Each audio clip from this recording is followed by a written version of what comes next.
안녕하세요. 아프리교태입니다. 오늘은 전격 감전에 영향을 주는 요인에 대해서 설명하도록 하겠습니다. 이 파트는 굉장히 중요한 파트입니다. 먼저 1차적 요인과 2차적 요인으로 크게 나눌 수 있는데 1차적 요인은 직접적인 요인이고 2차적 요인은 간접적인 요인이라고 볼 수 있습니다. 1차적 요인은 통전 전류의 크기, 통전 전류의 크기가 가장 중요합니다. 그리고 통전 경로, 시간, 전원의 종류 및 주파수. 2차적 요인으로 인체 저항, 계절적 영향, 심장 맥동 주기 위상과 전격과의 관계. 요 7가지 내용에 대해서는 뒤에서 좀 더 자세하게 설명드릴게요. 먼저 통전 전류의 크기, 전격에 가장 큰 영향을 미치며 10mA 이상이 되며 상해가 발생할 수 있습니다. 우리가 전선이라든지 그런 충전부를 만졌을 때 통전 전류가 우리 인체를 통하게 흐릅니다. 그래서 만약 전압이 있고 저항이 있으면 220V 있고 인체 저항은 보통 1000오hm 정도라 치면 0.2A에서 220mA 정도가 흐른다고 이렇게 볼 수도 있습니다. 그래서 통전 전류의 크기는 크게 최소 감지 전류, 고통 전류, 이탈 가능 전류, 이탈 불능 전류, 심실세동 전류 반전격에서 최소 감지 전류는 0.5에서 2mA, 고통 전류는 2에서 4mA, 그래서 이탈 가능 전류는 5에서 9mA 정도, 그래서 이탈 불능 전류는 10에서 한 50A 정도, 50mA 정도 되고, 그래서 심실세동 전류를 50mA 정도, 반전격은 5000mA 이상이라고 보시면 됩니다. 그래서 1번 최소 감지 전류는 퍼셉션 커런트에서 고통은 없지만 전기가 통하고 있으면 느끼는 전류다. 60Hz에서 0.5에서 2mA 정도고, 가장 민감한 곳은 안구, 눈입니다. 20μA 정도 되고, DC는 AC의 5배 정도로 큽니다. 그리고 2번이 고통 전류, 고통을 느끼며 2에서 한 4mA 정도입니다. 세 번째가 이탈 가능 전류에서 레쿠 커런트, 통증을 느끼지만 자력으로 벗어날 수 있는 전류에서 60Hz에서 5에서 한 9mA 정도. 네 번째가 이탈 불능 전류, 프리징 커런트, 스스로 전격 상태를 벗어날 수 없는 전류, 60Hz에서 10에서 한 50mA 정도 되고.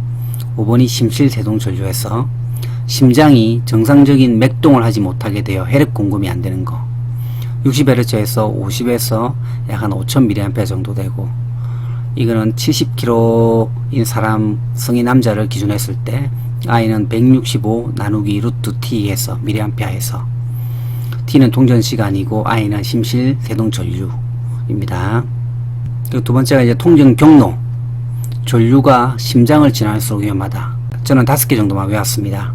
왼손에서 오른손 0.4, 오른손에서 한발 양발 0.8, 양손 양발 1.0, 오른손 가슴 1.3, 왼손 가슴 1.5. 그러니까 왼손에서 시작을 해서 오른손으로 오면 0.4, 다시 오른손을 받아서 한발 양발하면 0.8, 양손 양발은 1.0, 오른손에서 가슴 1.3, 왼손 가슴은 1.5.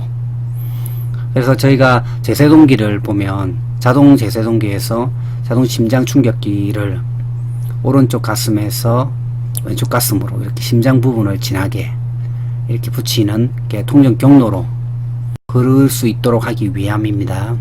세 번째가 통전 시간, 통전 시간에 비례하여 위험도가 증가합니다. 그래서 저희가 집에서 쓰는 누전 차단기는 0.03초 이내에 이 차단기가 떨어지면 사람에게 전격이 굉장히 작게 되는 거죠. 심실세동 전류가 50mA이지 않습니까? 그래서 50보다는 작게 해서 30mA, 동작 시간도 0.03초 이내에 떨어지게 하는 게 누전 차단기입니다.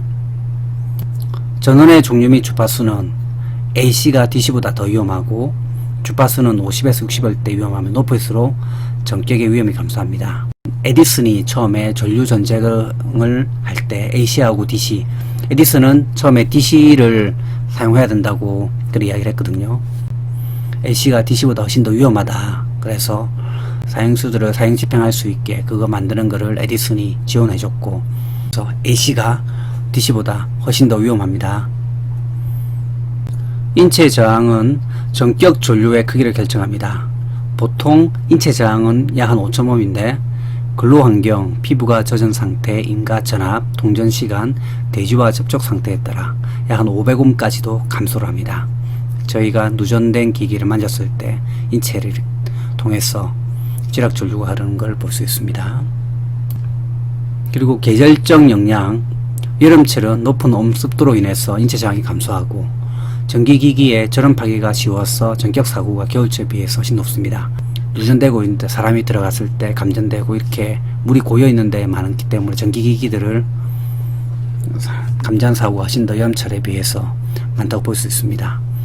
실제 통계를 보면 행정안전부에서 놓은 자료를 보면 2016년부터 18년까지 약 한 사상자가 1593명, 사망자가 54명 중에 6, 7, 8월 달이 가장 많은 걸 알 수 있고 11월, 12월, 1월, 2월은 굉장히 작은 거를 볼 수 있습니다. 그래서 여름철 같은 경우가 높은 온습도하고 전기기기의 저런 파괴가 쉬워서 겨울철 비해서 훨씬 높다고 볼 수 있습니다. 그리고 심장 맥동 주기와 전격과의 관계에서 PQRST 파에서 P파가 심방이 수축되고 QRS가 심실수축되고 T파 심실수축 종료 시에 나타나는 파형으로 T파 부분에서 전격이 가해지면 심실세동 가능성이 굉장히 높습니다. 여러분들에게 조그마한 도움이 되셨다면 구독과 좋아요 부탁드리겠습니다. 이상 앞으로 규태였습니다.